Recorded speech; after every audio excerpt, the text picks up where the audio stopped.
ஒரு நல்ல அரசை தேர்ந்தெடுக்கக்கூடிய நல்ல தலைவனை தேர்ந்தெடுக்கக்கூடிய ஒரு சிறந்த சமூகம் தமிழ் சமூகம் மாற வேண்டும். தாய்மொழியிலே கல்வி இல்லை, தாய்மொழியில வழிபாடு இல்லை, தாய்மொழியில மருத்துவம் இல்லை. இப்படி அவர் குறிப்பறிந்து அந்த குழந்தைக்கு சேவை செய்வாளோ, உதவி செய்வாளோ, பணி செய்வாளோ, அதுபோல ஒரு அரசு அறம் சார்ந்த தமிழ் சமூகம் வாழ்ந்துச்சுன்னு பேசுது அப்படின்னா, அப்போ இந்த சமூகம் இப்போ என்ன நிலையில் இருக்குது அப்படின்னு பார்த்தீங்கன்னா, பெரும்பாட்டம் அதை சொல்கிறாங்க அப்படின்னா, அந்த வள்ளுவம் அதை சொல்லுது அப்படின்னா, அதற்கு அடிப்படை காரணம் அறமற்ற ஆட்சியாளர்கள் அங்கே வந்து அமைகிறதுனால இங்கே சிக்கல். வணக்கம். தமிழ்நாட்டில் ஆட்சி மாற்றம் தேவையா? இதுதான் இன்னைக்கு நாம் பேச நினைக்கிற செய்தி. ஆமாம், ஆட்சி மாற்றம் தேவை. ஆட்சி மாற்றம் மட்டும் இல்லை, தமிழ்நாட்டில் வந்து அடிப்படை அரசியல் மாற்றம் தேவைப்படுது. இதுதான் வந்து ரொம்ப முக்கியமானது. ஏன் அப்படின்னா, உலகின் பல்வேறு கோடிக்கணக்கான மக்கள் மத்தியில் ஒரு 50,000 ஆண்டுகள் மூத்த ஒரு தமிழ் பேரினத்தினுடைய மக்கள் இன்னைக்கு ஒரு ஒரு நல்ல வாழ்க்கை முறையில், நல்ல அறம் சார்ந்த வாழ்வியலில் வாழ்ந்துட்டு இருந்த ஒரு சமூகம். சிலப்பதிகாரம், திருக்குறள், தொல்காப்பிய காலங்களில் அது எழுதப்பட்ட காலங்களில் இருந்த அந்த சமூக நிலை இன்னைக்கு நம்மள்ட்ட இருக்கானே இல்லை. ஏன் இவ்வளவு? அதுலேருந்து நம்ம இந்த நவீன கண்டுபிடிப்புனால அதில் முன்னேறி வந்திருக்கணும் இல்லையா? ஏன் வரல?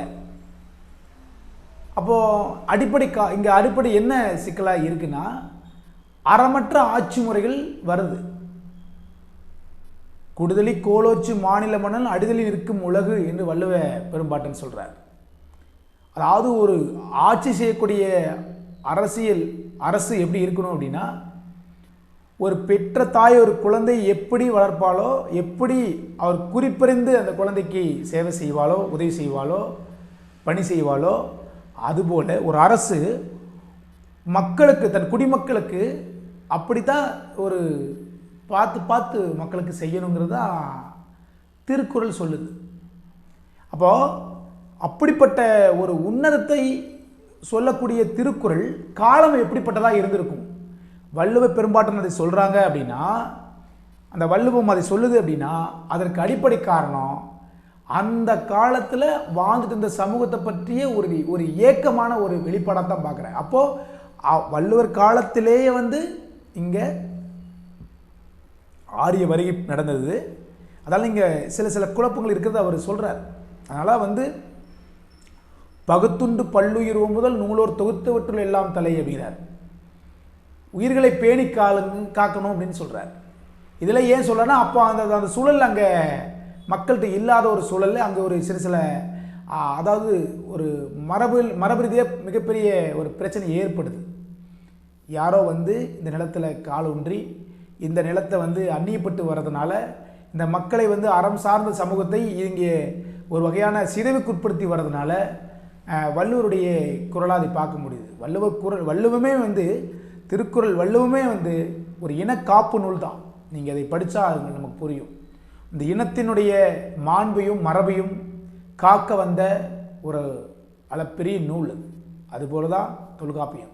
அப்போ இதெல்லாம் சொல்லுது அப்படின்னா, இலக்கியங்கள் எல்லாம் பேசுது, அறம் சார்ந்த தமிழ் சமூகம் வாழ்ந்துச்சுன்னு பேசுது அப்படின்னா, அப்போ இந்த சமூகம் இப்போ என்ன நிலையில் இருக்குது அப்படின்னு பார்த்தீங்கன்னா, கைகட்டி கையேந்தி அரசுகிட்ட பிச்சை எடுக்கும் நிலையில் கொண்டு போய் நம்மளை நிறுத்தியிருக்காங்க. ஒரு அரசு என்பது மக்களுக்கான சேவைதான் அப்படின்னு சொல்கிறாங்க. அவள் மக்களுக்கான சேவை செய்த அரசுகளை நிர்ணயிக்கிறதுல இருக்கக்கூடிய மக்களுடைய அதிகாரத்தை நிறுவும் போது, மக்கள் அதிகாரம் இல்லாமல் பணத்தை வைத்து அதிகாரத்தை நிறுவும் முறைக்கு இன்னைக்கு தமிழ் சமூகம் வந்திருக்கு. தாய்மொழியிலே கல்வி இல்லை, தாய்மொழியில வழிபாடு இல்லை, தாய்மொழியில மருத்துவம் இல்லை. நாம் மருத்துவத்தில் எப்படி தலை சேர்ந்திருந்தோம்? உலகத்தில் நம்மள்ட்ட போன்ற ஒரு மருத்துவ முறை எங்கேயுமே இல்லை. தமிழ் மருத்துவம் அப்படின்னாவே ஒரு வாதம் பித்தம் கபம் சொல்ற ஐம்பூதத்தினுடைய தத்துவ கோட்பாட்டுகளிலிருந்து உருவாக்கப்பட்ட ஒரு மிகப்பெரிய மருத்துவ முறை. நோய் நாடி நோய் முதல் நாடி அது நடிக்கும் வாய் நாடி வாய்ப்பு செய்யல என்று வள்ளுவன் பெரும்பாட்டன் சொல்றார். அப்போ ஒரு நோய் வருவதற்கான காரணங்களை கண்டறிந்து சரி செய்யாமல் அந்த நோயை குணப்படுத்த முடியாது அப்படின்றார். அப்போ எங்கிருந்து நோய் உற்பத்தி ஆகுது, நோய் எங்கிருந்து உருவாகுதுன்னு கூட தெரியாத அறிவியலி சமூகம் இன்னைக்கு மாற்றப்பட்டு இன்னைக்கு கொரோனா கண்டு பயந்துட்டு இன்ன வரைக்கும் முகக்கவசம் போட்டு திரிகிற ஒரு கூட்டம் இருக்குது. அப்போ இந்த சமூகம் என்ன ஒரு நிலை தள்ளப்பட்டிருக்கிறோம்? நம்ம வாக்குக்கு காசு கொடுத்து வாங்கி ஓட்டு போற முறைக்கு வந்திருக்கிறோம். நம்ம சாராயத்தை அரசே விற்பனை செய்யுது. இங்க மக்களுக்கு வாழ்க்கை முன்னேற்றம் அடைவதற்கான திட்டங்களை கொண்டு வாங்கன்னா இங்க இலவச பொருட்களை கொடுத்து மக்களை கவர்ச்சிப்படுத்தி ஏமாற்றும் திட்டங்களை போடுது அரசு. இந்த திராவிட அரசுகள் தான், இந்த 50 ஆண்டு திராவிட அரசுகள் இதை செஞ்சுட்டு இருக்கிறாங்க. இதையெல்லாம் செய்யறதுக்கு இவ்வளவு தூரம் இருக்கிறதுக்கு அடிப்படை காரணம் என்ன நினைக்கிறேன்? இதுக்கு இந்திய அரசும் ஒரு மத்திய அரசு ஒரு காரணம் தான், அது மறுக்கவே முடியாது. இவ இந்த அளவுக்கு ஆட்சி செய்வதற்கு அடிப்படை காரணம் அங்கே ஒரு அறமற்ற ஆட்சியாளர்கள் அங்கே வந்து அமைகிறதுனால இங்கே சிக்கல். அங்கேயும் அறம் இல்லை, மேலே இந்த இந்தியான ஒன்றிணைக்கப்பட்ட அந்த ஒன்றியத்துக்குள்ளேயும் ஒரு அறமற்ற ஆட்சி முறைகள் இல்லை. அப்போது அங்கே அந்த முறை அந்த ஏன்னா அதுதான் அரசியலமைப்பு சாட்சம் சட்டமே, சட்டத்தை ஈற்றக்கூடிய அதிகாரம் பெற்ற ஒரு உச்சபட்ச அதிகாரம் பெற்ற அமைப்பாக இருக்கிறது மத்திய அரசு நிறுவனம், அது மத்திய ஒன்றிய அரசு. அப்போ அங்கேயும் சரியான அறமற்ற ஆட்சி முறைகள் இருக்குது. இன்னைக்கு பல குற்றச்சம்பவங்கள் தமிழ்நாடு முழுக்க இல்லை உலகம் முழுக்க நடந்து கொண்டிருக்கிறது போல மோசமாக இந்தியாவில் நடந்து கொண்டிருக்கு. அது பெண்கள் மீதான பாலியல் சார்ந்ததாக இருக்கலாம், குழந்தைகள் மீதான வன்முறைகளாக இருக்கலாம், பள்ளி குழந்தைகளுக்கு எவ்வளவு பிரச்சனைகள் இருக்குது, அது தனியார் பள்ளியில் படிக்கிற குழந்தை எவ்வளவு ஒரு மன உளைச்சல் ஆளாக்கப்படுறாங்க. இதையெல்லாம் பற்றி எந்த ஒரு அரசுகளும் செவிசாய்ப்பதில்லை. அதுக்கு எதிராக போராடும் மக்களை, அந்த நல்ல ஒரு மாற்றத்தை ஏற்படுத்த எதிர்பார்க்கக்கூடிய மக்களை அரசு வந்து தன்னோட அதிகாரத்தை கொண்டு ஒடுக்குறாங்க. இப்படிப்பட்ட ஒரு சூழலில் தமிழ் சமூகம் சிக்கி தவித்து கொண்டிருக்கிறது. இப்போ இது எல்லாம் அடிப்படை மாற்றத்தை ஏற்படுத்த வேண்டும், சிறந்த அறம் சார்ந்த ஒரு அரசியலை நிறுவ வேண்டும் என்றும்போது தமிழ் மக்கள் முழுமையாக விழிப்புணர்வு பெற வேண்டியிருக்கிறது. தமிழகத்தில் உள்ள தமிழ் மக்கள் மட்டுமில்லை, உலகம் முழுவதும் பரவாக்கூடிய தமிழ் சமூகங்கள் தங்களால் முடிந்த தமிழ் சமூகத்தை, இந்த நிலம்தான் நம்மளுக்கு கையாக இருக்கக்கூடிய நிலம், இந்த நிலத்தை மீட்டுக்கொள்ள வேண்டிய தேவை இருக்கிறது. இதை மீட்டுக்கொள்ள வேண்டுமானால் உலகம் முழுவதும் தமிழர்கள் ஒருங்கிணைந்து இந்த தமிழ் சமூகத்தை காக்க வேண்டிய ஒரு பொறுப்பு இருக்கிறது. அதன் பிறகு இந்த நிலத்தில் தமிழருக்கான அதிகாரத்தை நிறுவ வேண்டி இருக்கிறது. அப்போ தமிழருக்கான அதிகாரத்தை நிறுவ வேண்டும் என்பது இப்போ இருக்கிற அரசியல் கட்சியில் எது சரியான கட்சி அப்படின்னு நம்ம பார்க்க வேண்டி இருக்கு. 50 ஆண்டு திராவிட அரசியலுக்குள்ள சுருங்கி போன கட்சிகள் நிறைய துணை கட்சிகள் இருக்குது, சின்ன சின்ன கட்சிகள். அவள்கிட்டயே வந்து தனித்துவம் நிற்போம், நாங்கள் வந்து திராவிடத்துக்கு மாற்று அப்படின்னு பேசின அரசியல் கட்சி எல்லாமே கடைசியில் திராவிடத்துடைய கூட்டு வைத்து அந்த ஆட்சியிலேயே வந்து அங்கம் வைத்து கடைசியில் அவிலும் ஒரு ஊழல்வாதிகளாகவும் ஊழலுக்கு துணை போனவர்களாகவும் இங்கே இருக்கிற பல தமிழ்நாட்டு அரசியல் சிறு கட்சிகள் அதிலே சுருண்டி விட்டது. அப்போ இந்த கட்சியினால் அந்த மாற்றத்தை ஏற்படுத்த முடியாது. ஏன்னா அவங்களுக்கு அங்கே போய் அவங்களோட சேர்ந்து வாழ்ந்து பழகிட்டாங்க.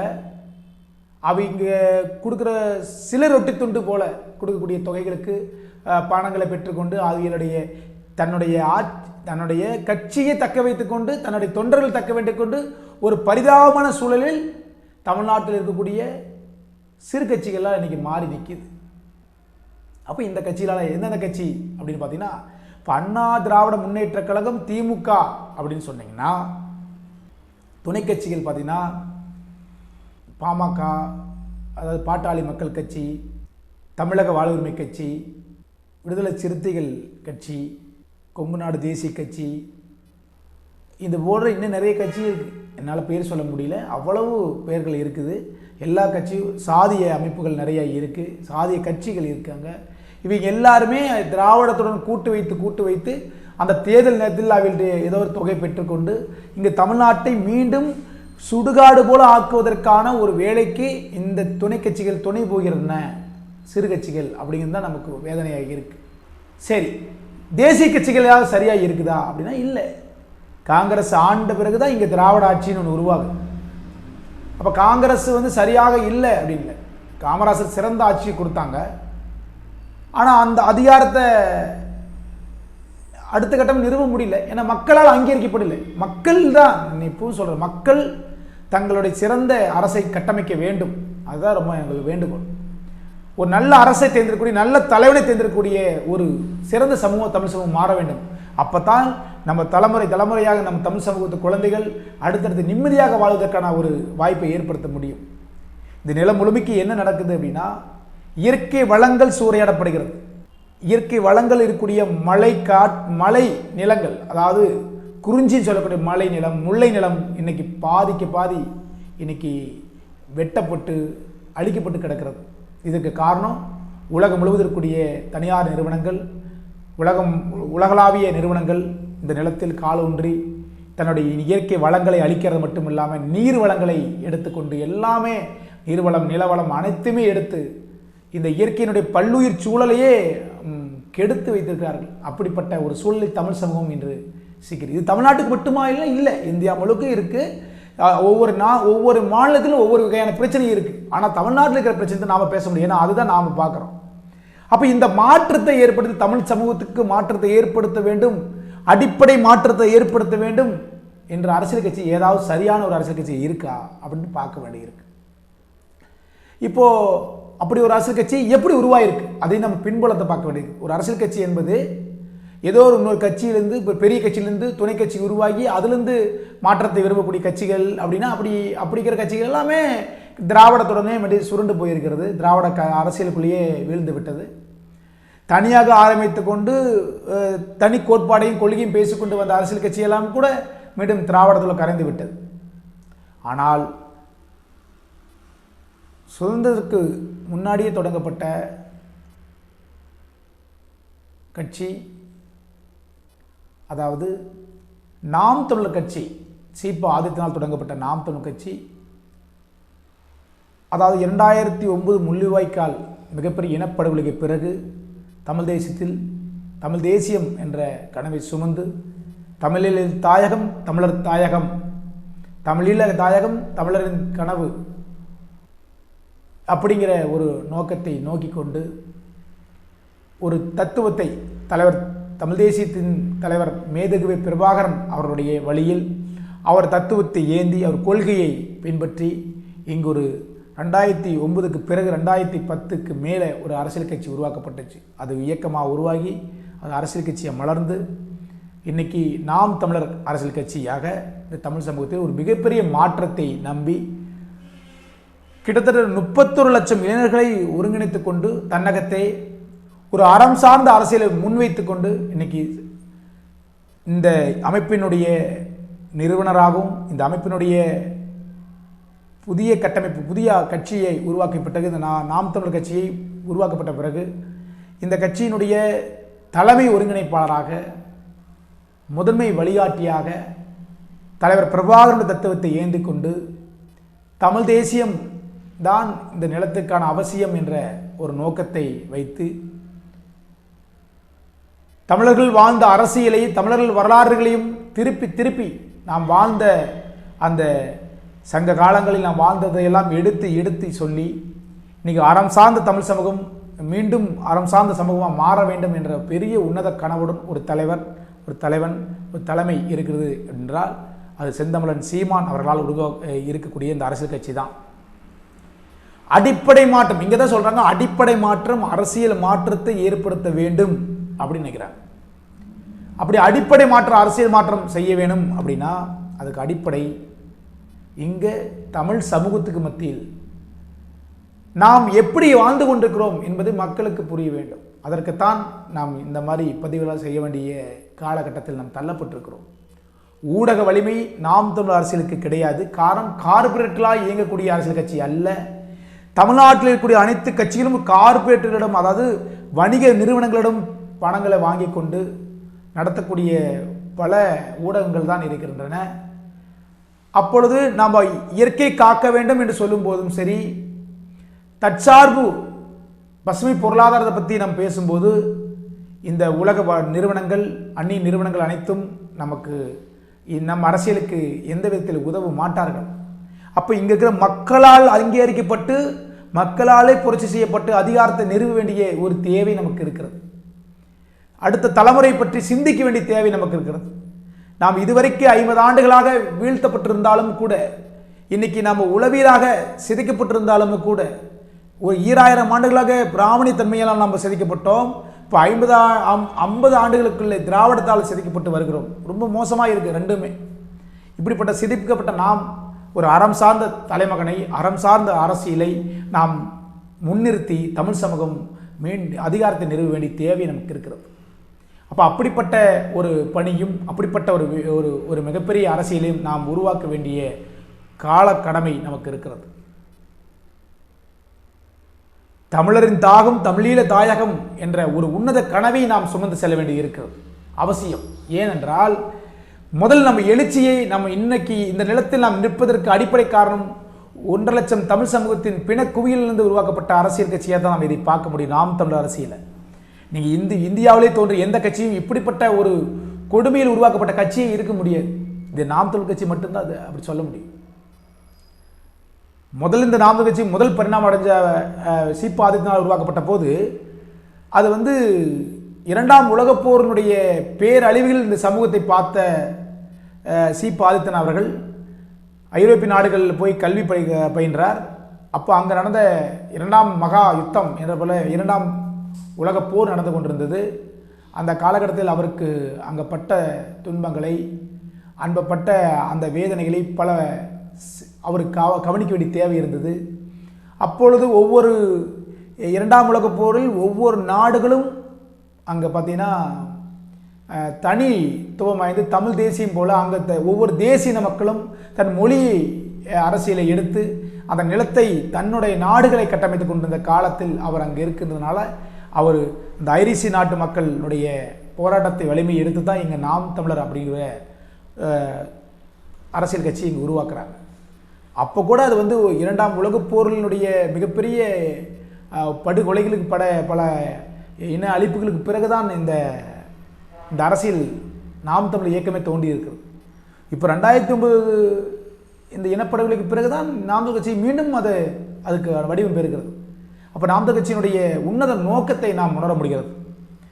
அதற்கான தலைவர்கள், அதுக்கான அரசியல் பார்த்தீங்கன்னா எல்லாம் ஒரு சாமானிய இளைய தலைமுறைகள், இளைய பிள்ளைகள், படித்த பிள்ளைகள், உலகம் முழுவதும் பரவி வாழக்கூடிய தமிழர்கள் தங்களுக்கு தன் நாட்டில் நல்ல ஒரு வருவாய் இல்லாமல், தன் நாட்டில் நல்ல படித்த படிப்புக்கு வேலை கிடைக்காமல் உலகம் முழுவதும் புலம்பெயர்ந்து தன்னுடைய குடும்ப வாழ்வாதாரத்தை, தன் குடும்பத்தை காக்க வேண்டும் ஒரு தேவைக்காக போன தமிழர்கள், தமிழ் இளைஞர்கள் உலகம் முழுவதும் பார்க்கிறார்கள். அந்த நாடுகளில் எல்லா நாடுகளும் இவ்வளவு சுபிட்சமாக வாழ்கிறார்களே, நாம் ஏன் இந்த வாழ்க்கை வாழ முடியவில்லை என்றால் இங்கே சிறந்த ஆட்சியில் இல்லை, அறம் சார்ந்த இது இல்லை என்ற ஒரு இடத்துக்கு வரும்போது தான் இங்கே செந்தமிழன் சீமான் அவர்களுடைய அரசியலுடைய மிகப்பெரிய மாற்றத்தை நம்பிக்கையுடன் இன்னைக்கு கரம் கோர்த்து உலகம் முழுவதும் புரை வாழக்கூடிய தமிழர்கள், அது தமிழீழ தாயகத்துக்கு அதிலிருந்து போன தமிழர்கள் மட்டும் சரி, அவில் மட்டும் இல்லாமல் அங்கு இருக்கக்கூடிய இங்கு தமிழகத்திலிருந்து போன தமிழர்கள், உலகம் முழுவதும் பல நாடுகளை இன்னும் பூர்வீகமாக கொண்டு வாழக்கூடிய தமிழர்கள் எல்லோரும்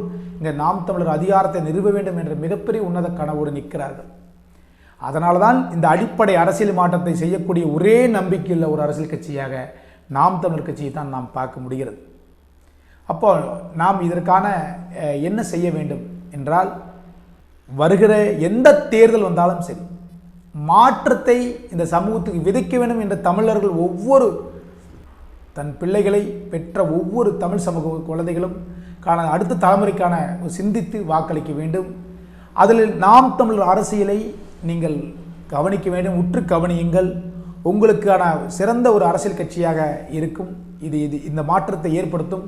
இந்த மாற்றத்தை ஏற்படுத்தும் போது தான் அடிப்படை அரசியல் மாற்றம் செய்யும்போது அதிகாரத்தில் நாம் தமிழ் கட்சி அதிகாரத்துக்கு வர வேண்டும். அப்படி வரும்போது தான் இது சிறந்த ஒரு அரசியலாக மாறும். அப்படித்தான் தமிழருக்கான அறம் சார்ந்த ஒரு அரசியலை நாம் உருவாக்க முடியும். இயற்கை வளங்களையும் மண்ணையும் காக்க வேண்டிய தேவையும், தமிழருக்கான பொருளாதாரத்தை மட்டும் இல்லை, பண்பாடு, கலை, இலக்கியம் அனைத்தையும் காக்க வேண்டியதும், தமிழ் மொழி இன்னும் வரலாற்று மீட்பிக்கப்பட வேண்டிய பல இருக்கிறது. தமிழ் மீட்சியுற வேண்டும். தமிழ் மீட்சியுற வேண்டாம், தமிழர் எழுச்சியுற வேண்டும். இப்படிப்பட்ட உன்னத கனவோடு நாம் இந்த அரசியலில் பயணிக்க வேண்டும். எல்லோரும் வாருங்கள், ஒன்று கூடி இந்த அரசியலை வென்றெடுத்து அடுத்த தலைமுறைக்கான வாழ்விலை நாம் சரி செய்வோம். நன்றி. நாம் தமிழர்.